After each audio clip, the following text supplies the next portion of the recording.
Congo Avenir. Mokaya Bako.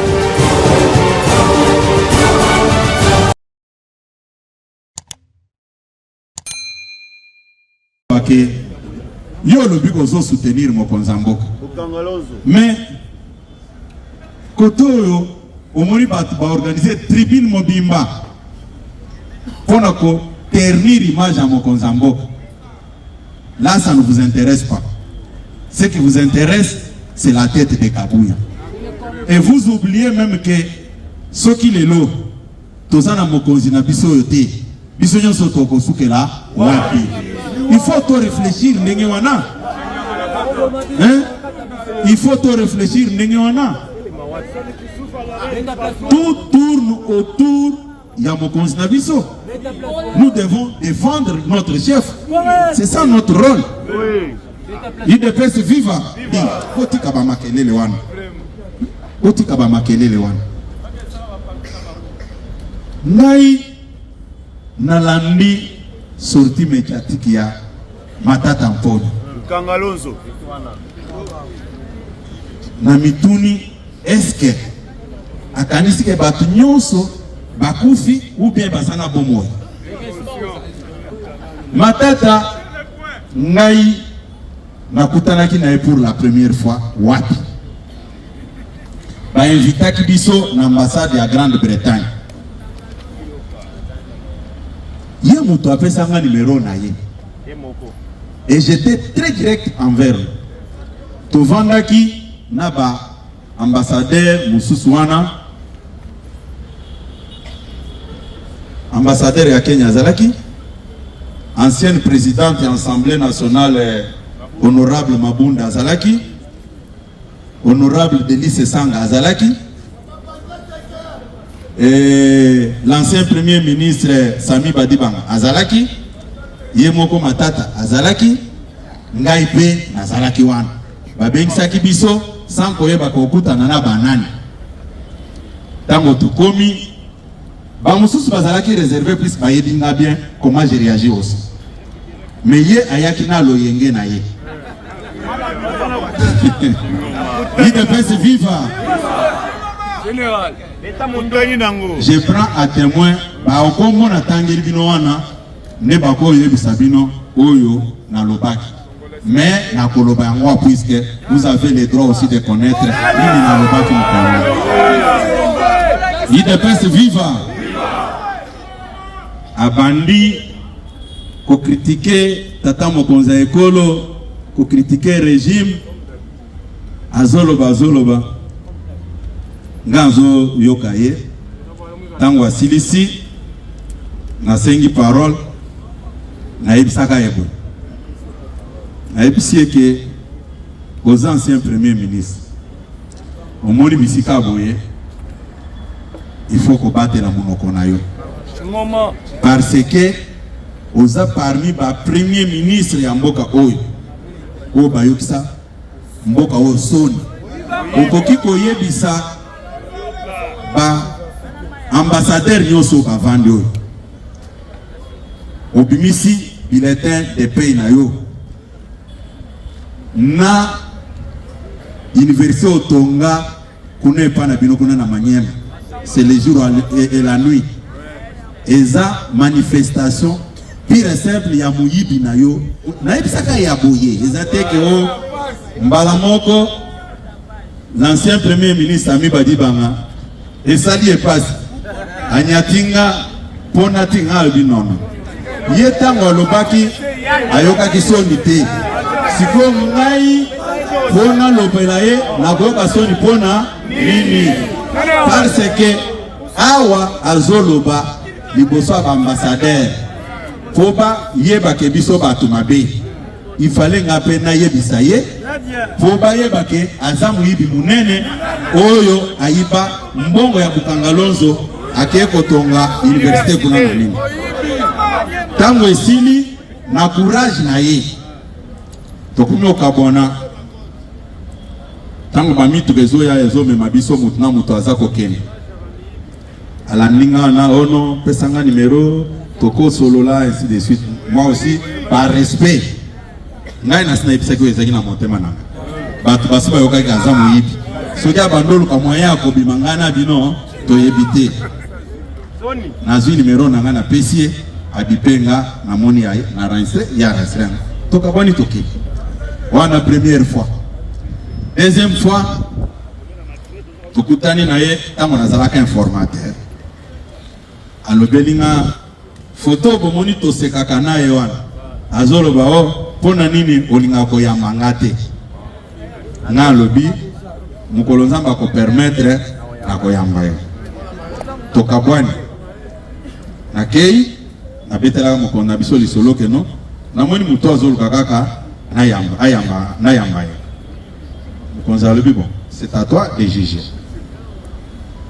Matata eloko tusheki nga eza nini c'est un grand tribaliste bozolanda Matata tellement kamonaki epananga ezwaki temps akei inde a sollicité audience et pas honorable Peter Kazadi akenda butu bayambi après aye kokende pas sénateur Idrissa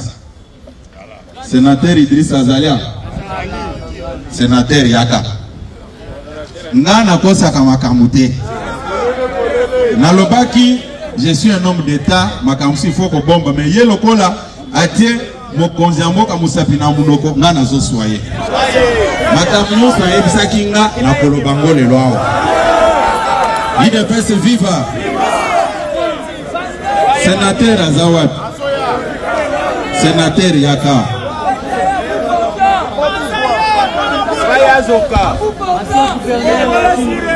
IDPS viva sénateur Azaki ancien gouverneur na Maniema baza batwa province mo et puis alobi a passé par son canal pour sénateur ayeba yebisanga sénateur yo moto sengela ki Matata audience te ozana micro yebisa base bayoka yo lobaka place wana eza kope IDPS viva ndeko na biso Matata Poni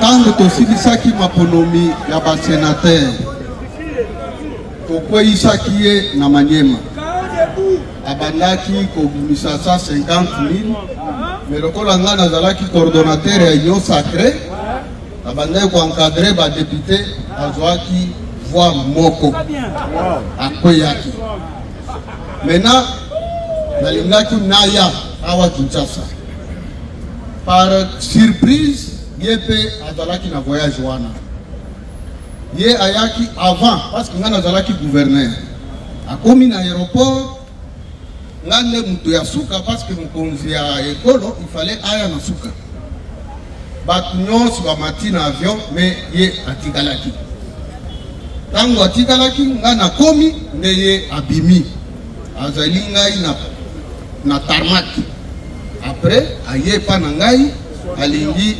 félicitations mikolo ebele tokutanaki te mais lelo nzambe asungi yo okomi élu du peuple nandimi tumati na avion biso mibale na kati ya avion atindi assistant na ye ke nalingi nasolola na gouverneur naboyaki te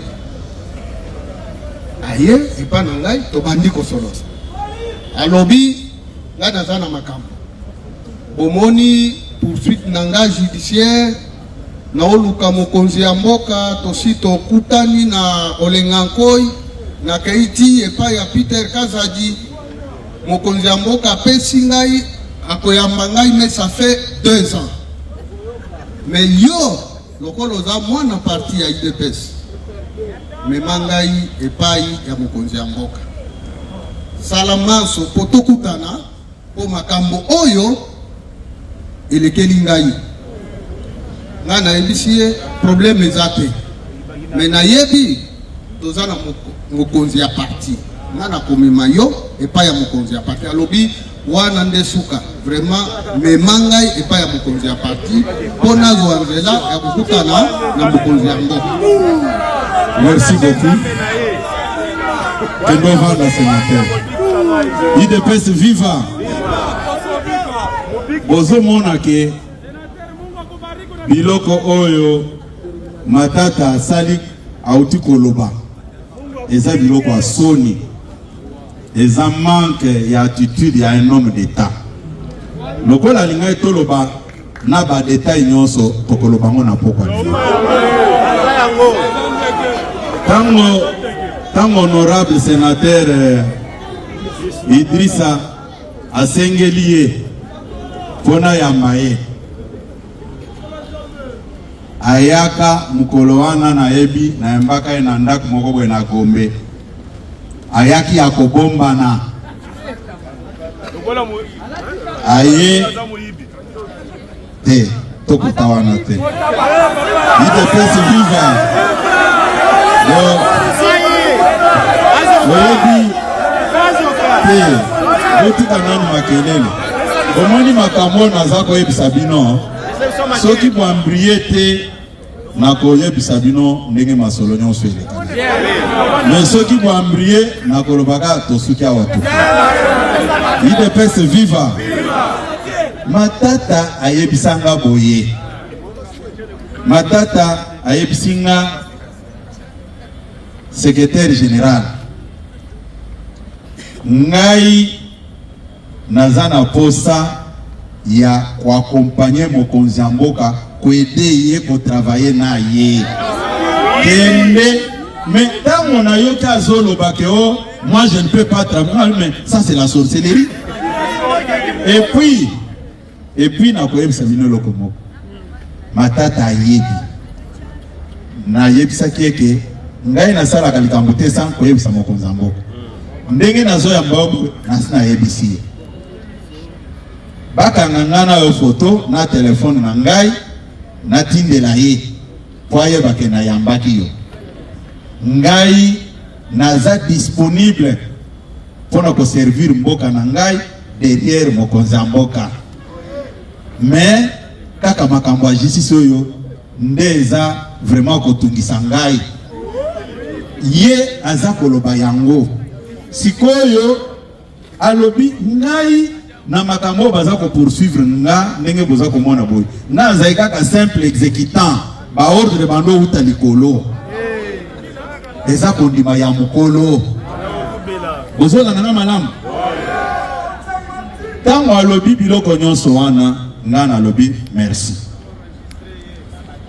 nazwi rapport nanga inde et pas mokonzi ayebisi ngai secrétaire général tobunda na mboka oyo pour un état de droit c'est-à-dire ya ayibi mbongo ya mboka justice nano esali musala te alinga ya kobomba na sima na ngai ke akomi ko travailler na ngai biloko wana nalingi yango te total la justice ndenge eza kosala musala na yango koza kolanda malamu mais chercher à tromper les gens comme quoi il y avait un problème de règlement des comptes. C'est faux et archi faux.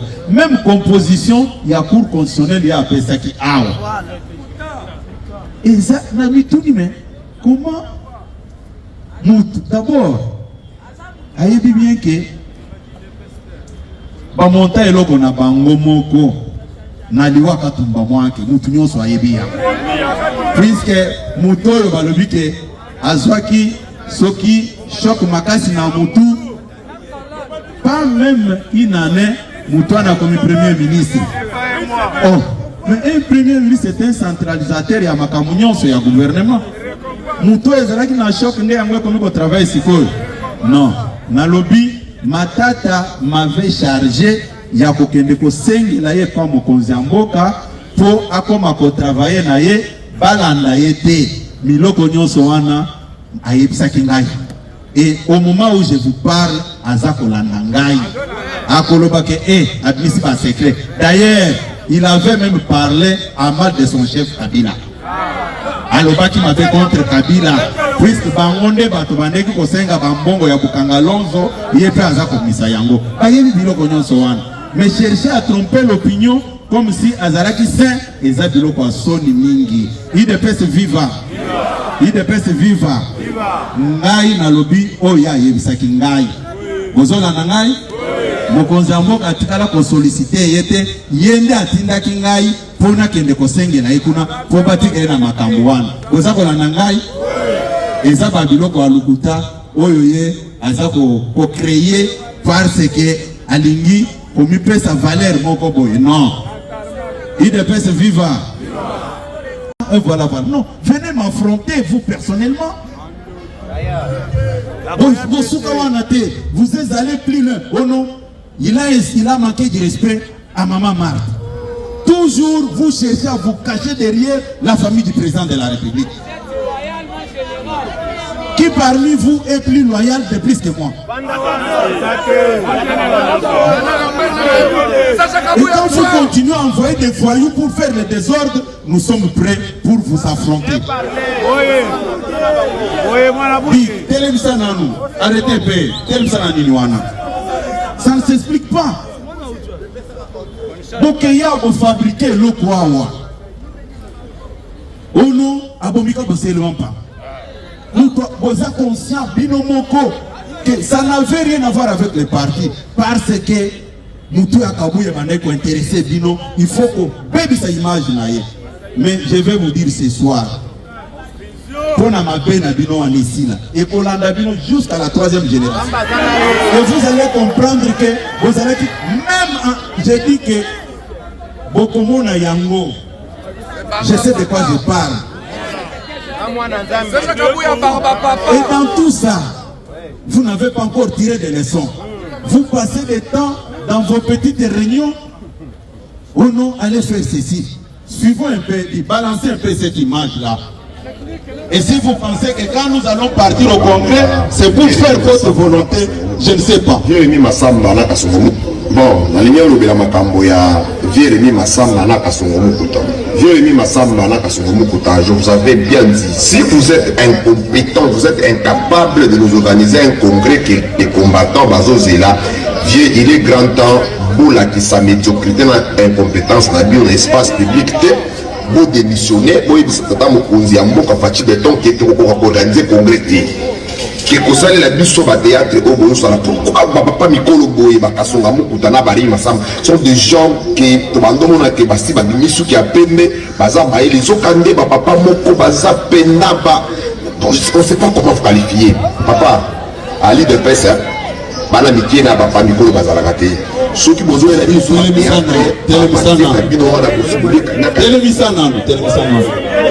que pour des raisons de l'éthique. Tu peux tenir un tel discours, c'est-à-dire IDP c'est comme une partie, Oyo, Mukolo Azalakate, moi Namuka Azalakate. Voilà la conséquence maintenant. Bi, enlevez-moi cette histoire. C'est tout.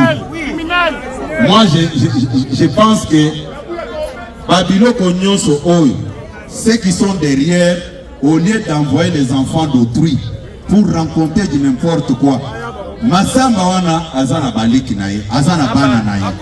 Kasongo Mukutala a des enfants et tu sors comme ça. Même le chef de l'État peut être content de ça. Hein? Même le président de la République peut être content de ça. Oba criminel. IDPS viva. Viva. Naligo Ebusabino Boy. Mutu moko te aboyi congrès. Bozola nangai? Mutu moko aboyi congrès te. Et puis nako Ebusabino ke responsabilité ya kosala congrès. Ils ont dépendre na kolo parti na ye. Et kozala manque de respect à l'endroit du chef de l'État, ce qui ngaï ndenge na saboyi. Na lobi tozo kende congrès sans qu'on se référer pas na ye, sans que tout na vie na ye. Et kozala manquement grave. Bozona nangai? Méfiez-vous de tout ce qui se passe là. Aza président a IDPS Pambate, Aza président de la République, qui peut le défier au jour d'aujourd'hui? Personne. Il y a lobby que vous savez le cambo lobby. Le problème en est que batu balingi basa la volonté na bango. Ce qui remis masamba na kasonga muku tabazaki manipulable hein. Bolinga boyo kalika mon côté. Mais comme ils ont tenté de les manipuler sans atteindre leurs objectifs, c'est ça le problème. Mais nous ne pouvons pas tolérer, on envoie des voyous pour manquer du respect, n'a pas peur de la famille, peur des familles comme ça. Par respect seulement, par respect, il y a Fouta Kabango combien? Lui aime l'idée de plus que le président de la République. Le 1er février, tous ans à Saint-Anne, Mokonzambo Katuni, Papa Kasonga Mukutawa, Atuni, Ayebise Kenabando Lukabino, Mi Balena, Rémi Massam. Il y a le bino Mokonzi, tous aussi ça qui nous sala, to bandai ko dépendre kakana agenda na yo. Est-ce qu'à répondre qui m'a fait? Est-ce que Mokonzi n'enga zawana éviter que puisque bango mi balé Mokonzi muto apesa ki ba kombo na bango, ngai na ko entériner yango comme gestionnaire du parti. Il faut tous quand même à un moment donné avoir du respect à l'endroit du chef de l'État. Tout comme forcer était, tout comme à la lobby à lobby. Arrêtez-moi ces histoires-là, pas question. Non, na boyebi eza babilo kwa soni. Mokonzi na biso nyonso kombo na Félix Antoine Tshisekedi. Nde na lobby tokende ki messe ya le 1er février. Tango razo bima messe atuni bango. Ce qui montre que ayebi que bazo sala musala quelque part. Même pas des marches, oh non, il faut que là et il y a des pièges par rapport à quoi? Na ebisa ki bino place oyo. Na 2009 Papa Tshisekedi batunaka ye. Lelo soki nzamba bengi yo. Nani okotia comme dauphin na yo? Okotia Félix Tshisekedi alobaki te. Biso tubundaki pour la démocratie. Bato ide pesi bakosangana bakobimisa mokonzo bango moko balingi. Biso nde batu to ebisa président Félix yo zo mérité au diriger biso. Yo nde mokonzi na biso. Et batu nyonso na bazaki na dauphin na bango. Boza kolanda ngai? Batu basala hypocrisie te. Na lobi batu basala hypocrisie te. Et puis mon chef de l'État ayebi bango. Na politique na bango ya les corbeaux et les renards ayebi bango. Il devait se vivre. Dit bon comme c'est la place à tata mon conseil écolo. Oui. Yenda zosa l'actualité. Yo sote bato m'accompagner de la Chambre de représentants des États-Unis, Brian Mast, qu'accompagné des élus Chris Smith, Sarah Jacob et Gregory Mix. Les échanges ont tourné autour de la situation sécuritaire dans l'Est de la République démocratique du Congo, la mise en œuvre de l'accord de Washington et le partenariat stratégique avec la RDC. D'une rencontre à une autre, le président de la République a aussi eu des entretiens avec le secrétaire à l'intérieur du gouvernement américain sur les minéraux critiques, précise le vice-premier ministre, ministre de l'Intérieur, Mukoko Samba, qui a pris part à cette rencontre. La conversation aujourd'hui a tourné autour de la question du jour, les minéraux critiques et l'importance pour les États-Unis d'avoir accès à ces minéraux de la République démocratique du Congo dans le cadre justement de l'accord de partenariat stratégique qui a été signé entre nos deux pays le 4 décembre de l'année dernière. Et demain d'ailleurs va se tenir la première réunion du comité de pilotage conjoint entre la partie américaine et la partie congolaise pour donner corps à ce partenariat stratégique. L'agenda de travail très chargé du président de la République Félix Antoine Tshisekedi Tshilombo s'est clôturé par ces échanges avec les organisateurs du National Prayer Breakfast, cette importante rencontre de prière prévue pour ce jeudi 5 avril à Washington, D.C. Tokei, continuez na yo. Na esika kolo mabele a mokili mwembaza koloba. Pona tata mokonza ekolo. Tokende wana. Plus de 30 ans. Aujourd'hui, un homme merveilleux est ici, le président de la République démocratique du Congo. Est-ce que, monsieur le président, vous pouvez vous lever, qu'on puisse vous voir? Merci, merci, monsieur le président. C'est un homme brave. Je sais ce que vous avez. Ça, c'était très difficile. Ça, c'était beaucoup d'années. Et rien n'est facile. Il fallait faire des allers-retours. Mais vous êtes un homme brave. C'est un honneur de vous avoir. Nous avons le plus grand deal avec le Congo. Le Congo est un pays magnifique. Nous avons signé le contrat le plus grand avec les entreprises qui vont aller là-bas.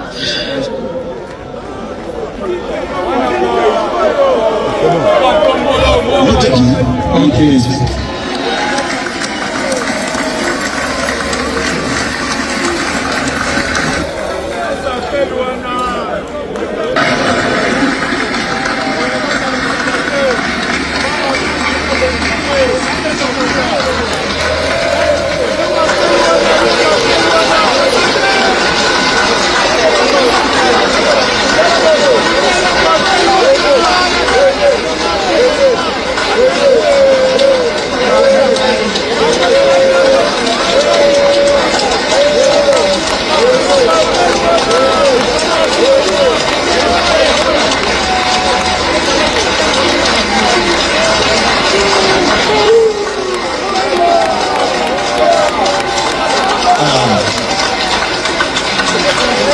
Makamu ya mwana IDPS viva Boyebi na Afrique awa. Beaucoup de pays à travers le monde batikalo kutana na makamboto. Ah oui, bao bazak tala na lobby botala kaka ba plateau de télévision ndenge koti malili. Ekoti malili pamba te balobi ke oyo Tshisekedi asali biso ezamwa pasi bao bazana ba relation na bato bazala kuna na Rwanda batu na Kagame nda edi importance ya makambo IDPS viva nde yango na lobaki succès diplomatique réalisé par son excellence Félix Antoine Tshisekedi Tshilombo. Bobetele maboko makasi. Bobetele maboko makasi. Ok. Tolanda nano.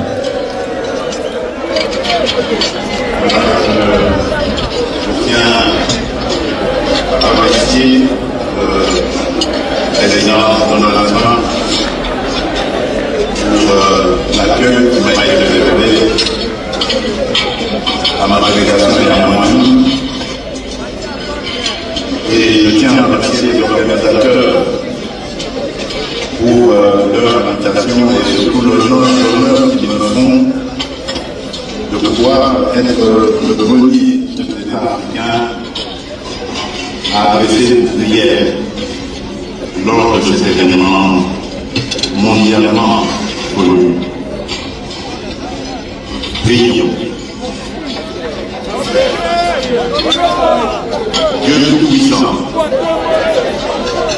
Père de miséricorde et Dieu de toute consolation, toi qui es le maître des temps et des circonstances, le juste juge et le prince de la paix, nous te rendons grâce pour le souffle de vie et élevons vers toi une même prière au-delà de nos langues, de nos histoires et de nos intérêts.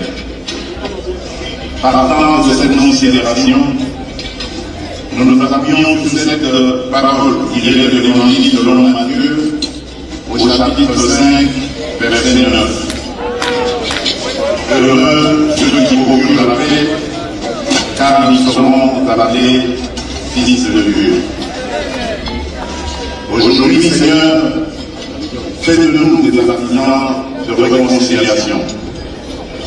Là où la méfiance a fermé la route, ouvre un chemin. Là où l'orgueil a dressé des murs, apprends-nous à bâtir des monts. Là où l'histoire a laissé des blessures, suscite des gestes de guérison. Et nous voici en ta présence, engageant nos cœurs et nos vies pour la réconciliation entre les peuples et entre les nations, afin que règne la paix et la justice, la droiture et la liberté, la sécurité et la dignité partout dans le monde. Affermis en nous cette conviction plus forte que nos différences culturelles et la diversité de nos traditions religieuses.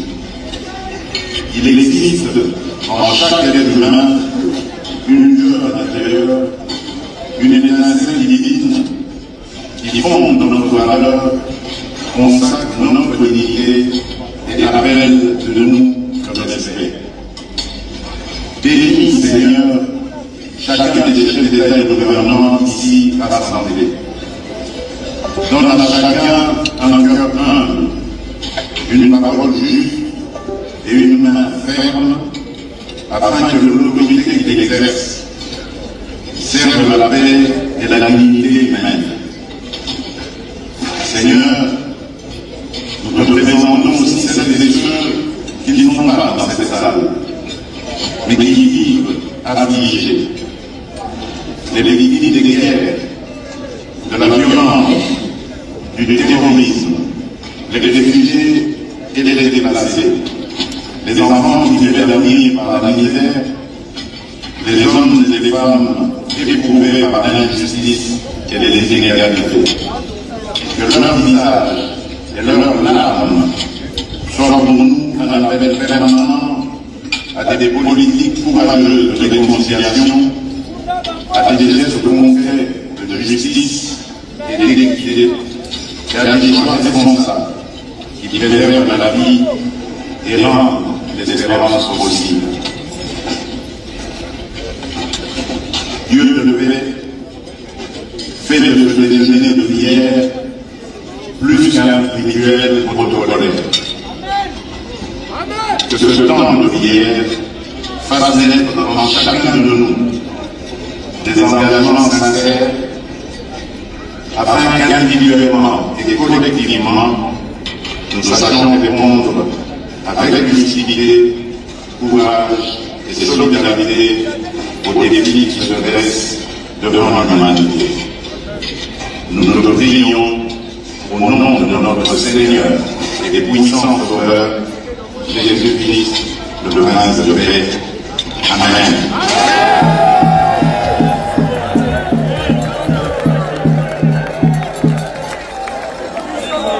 Bobeta mabubu makasi pona mokonzi mboka. Oyebi nalingaki teke makambo oyo ngai moko na vivre yango, mais nasengaki bakombata nyonso bamona yango. Toyokani toujours na mboka na biso oyo akonfiaki, s'il vous plaît. Oh, Kabuya akaboli Ligue des Jeunes. Mais quand on a un voyage, mout na bando kenene ye mout na bando kenene amisi o ba koste la kaoa amisi honorable Telemana longola chapeau na yo mulile seko. Mais nazolo baboy botika nanu makelele. Vous êtes les premiers ceux qui vont embarquer vino na Buzoba bokoti pemba la mort. Période oyo ceux qui botali chauffeur wana non awa bazaki na compagnie na montant ba mitu na bango ekufi ndenge na découvrir que ba eba ko kumba donc ana eko zanga mitu même type ya ba mitu ndena eko benga bango ke boya bo bando ça c'est Edo qui est là. Mais dans le lobby, je ne pouvais pas voyager pour que Naba Koya Baba non sans louer Mutuka pour Emmanuel Azarawa. Je le faisais pour tout le monde. Et à la Ligue des femmes, et à la Ligue des jeunes. Mais tant qu'il y a mon acquis que Nazaki le sous important pour Naïté. Atiki. Bon, si quoi Amisi, Azalaki Wana, na Ligue des jeunes, au même titre que Yé. Tant qu'il y a lobby, Azosala Moussala Naï, na Benganena Lobanon, Kende na poste à moitié à la vie. Oko Vana na honorable président, Vanana. Obetele Maboko Makasi. Nyonso oyo tango bazo renfermer bino na bandako pona kokosa bino. Ah oui, kabuya zaka motema mabe et vous gobez n'importe quoi. Soki nga na lobi ke na vande la kakaka ba buzo ba kosa kabino wana. Point par point bokomona ke tondi makaka makamba boy. IDPS viva. IDPS viva. Ngai na ko permettre te batu pour na ba intérêt na bango ba bebi sa parti ya batu na ko pesa bango occasion wana te toyokani ezana makambo susu na boya ka koloba yango par rapport ya ba responsabilité onazana ya boza kolanda ngai mais ezana point moko na lobaki Congo Avenir, Mboka ya Bakongo.